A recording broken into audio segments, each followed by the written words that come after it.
There was nothing but a headache I received from getting my head around how everything works with an envelope filter. So after this long, like a list of crooked politics introduction, let's get right into it. I'm Peter, and you're watching Creative Therapy. From any screen on the MPC, press the Program Edit button and press twice on the Env tab to get to filter. Similar to the amplitude envelope, screen is divided into 3 sections. In the first one, you can find the type of filter you'd like to use. Cutoff is the point on the frequency spectrum where the filter gets applied.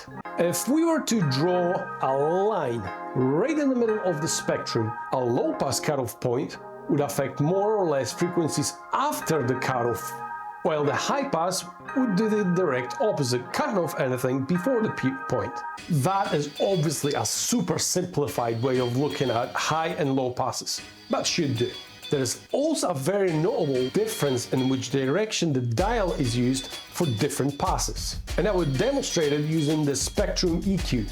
The low frequencies are commonly placed to the left, while the high ones to the right. Let's place the cutoff point in the middle again. Using a low-pass filter, we remove the high and mid frequencies before the cutoff point or to the right, leaving us with the desired low-end amount. So the dial travels from the right at the value of 127 with no effect to the left with the value of 0, leaving only bass or, realistically speaking, sub-bass frequencies. Using a high-pass filter, we remove the low and mid frequencies after the cutoff point or to the left, leaving us with the desired high-end amount. So the dial travels from left at value of 0 with no effect to the right with the value of 127, leaving only highs. Just quickly, in the case of band pass, it by nature sweeps through the spectrum, leaving us with a barely noticeable low end with some mids, kind of pure mids, or a bit of mids with a pinch of highs. Adding the parameter I'll discuss in just a second helps make its effect more pronounced. And now finally, the resonance, which creates new waveform right at the point where the filter is applied, which in short gives more presence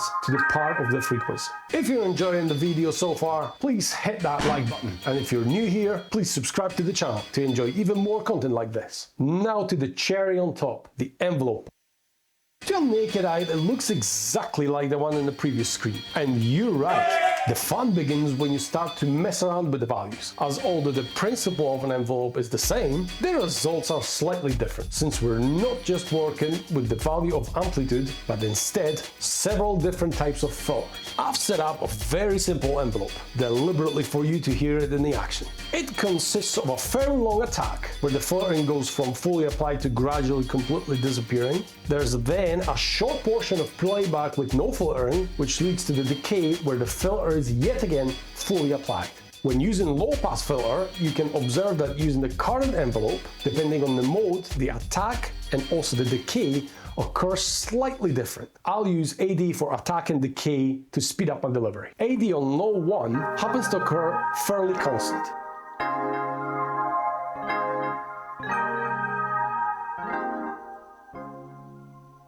Higher the mode, the AD seems to have a sort of a boost while sweeping through the frequencies, as can be most noticeable listening to low 1 compared to low 8.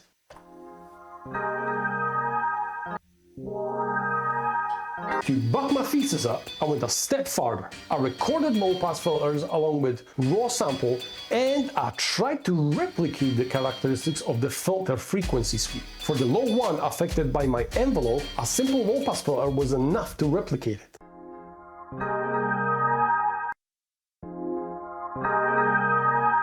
Yet to imitate low 8, I had to make the filter to start the sweep later in time and have a gain boost as well. It doesn't sound exactly the same, but I think it's really close.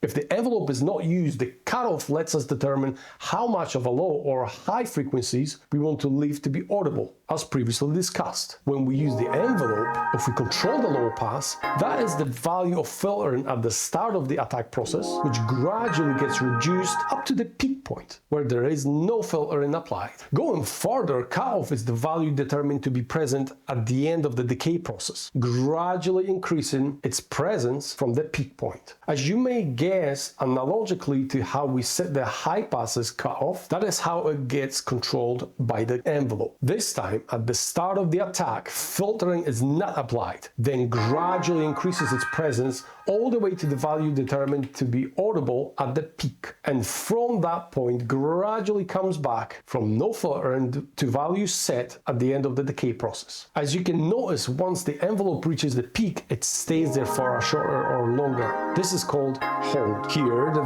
filtered or unfiltered value, depending on the type of pass used, remains right after the attack and before the decay, all depending how you set them. That's achieved by using the decay mode called end. If on the other hand the start is selected, attack happens until it reaches the peak, where it immediately switches into the decay process. If you'd like to have a little bit more control, there's a separate mode called AHDS, which is short for attack, which you're really already familiar with, hold, which in this case you can manually determine compared to it being determined by the peaks of attack and decay. Well, technically you're still doing it. Decay, which you're also familiar with, but this time the value of filtering at the end of a decay doesn't have to be the same as the one at the start of an attack and can be determined by the sustain. Now the last column lets us determine how filtering is applied using the different pressure or velocity on the pads. Once again, the filter frequency value can be determined by the cutoff, how quickly filtering gets applied with attack, and how pronounced the effect is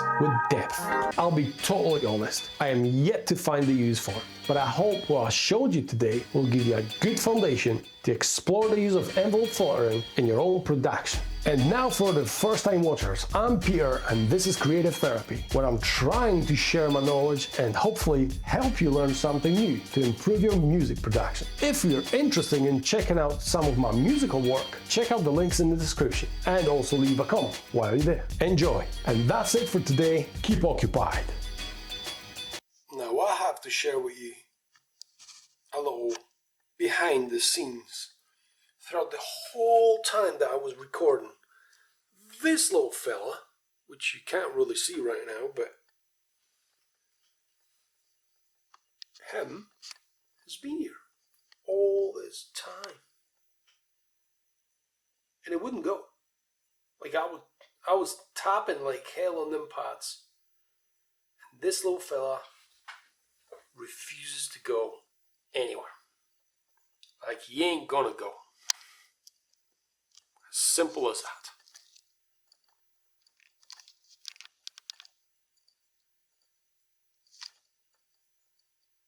I mean, I tried to get rid of him.